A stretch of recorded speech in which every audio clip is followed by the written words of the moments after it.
আল্লাহ তাআলা বলছেন যে যাকাত সবাইকে দেয়া যাবে না, যাকাত 8টি খাতে দেয়া যাবে কেবলমাত্র।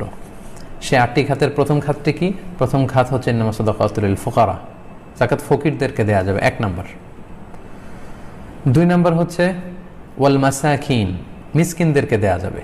3 নম্বর হচ্ছে ওয়াল আমিলিন, যারা এই যাকাত ম্যানেজমেন্টের এই কর্মকাণ্ডের যারা স্টাফ থাকবে তাদেরকে আল্লাহ তাআলা যাকাতের অর্থ থেকে তাদেরকে স্যালারি দেওয়ার অনুমতি দিয়েছেন, যদিও তারা ধনী হয়ে থাকে।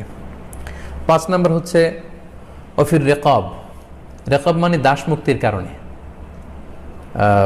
একজন দাসকে মুক্ত করবার জন্য আপনি যাকাতের টাকা দিয়ে তাকে হেল্প করতে পারেন।